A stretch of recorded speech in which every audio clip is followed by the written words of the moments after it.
Olá a todos, eu sou o professor Antônio Marcelo Jackson, a cadeira é Estado e Sociedade no Brasil, no curso de Administração Pública.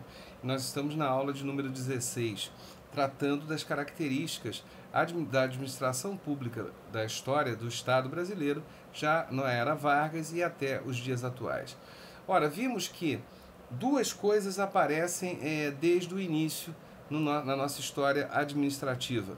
O mandão local, por obra e graça das características da administração pública portuguesa, e depois, com o Império, a incapacidade de se produzir de forma mais imediata modelos tributários que permitissem a municípios e mesmo províncias, e mais à frente os estados, a sobreviverem sem a interferência direta do poder central. Isso acontece na monarquia, isso se repete na República Velha e na era Vargas há inequivocadamente a tentativa de se organizar melhor a parte administrativa do Brasil, valendo inclusive aí para os municípios. Todavia, Vargas, todos nós sabemos, ele assume o poder em 1930 por meio de um golpe, há até um processo democrático em 1934, com eleições. Todavia, em 1937, ele dá o golpe do Estado Novo e aí assume como ditador até 1945.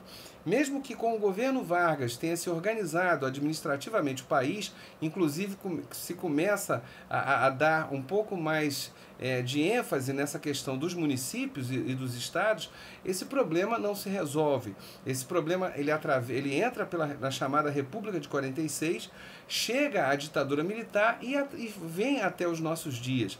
Ora, o que acontece? Quando a gente percebe que até os dias atuais, os municípios no Brasil, eles não possuem uma capacidade administrativa evidente, tá?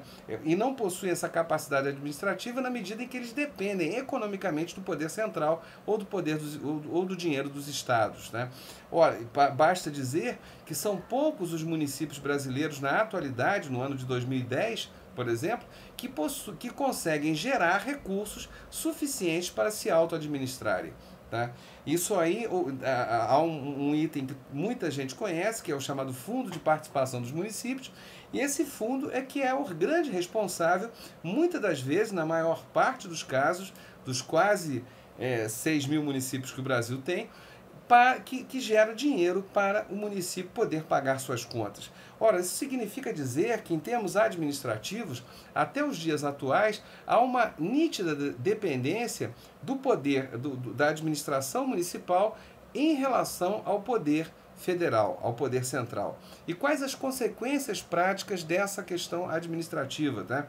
Essas consequências são, primeiro, a mais óbvia, há uma dependência política aí. Quer dizer, na medida em que os governos, eles ideologicamente estejam mais afinados ou menos afinados com o poder central, isso poderá significar maior ou menor quantidade de recursos, né? Passando, inclusive, é claro, pelo poder dos estados. Então, e como é que se dá essa maior ou menor afinação política? Tá? Se dá primeiro pelo vínculo do próprio partido político.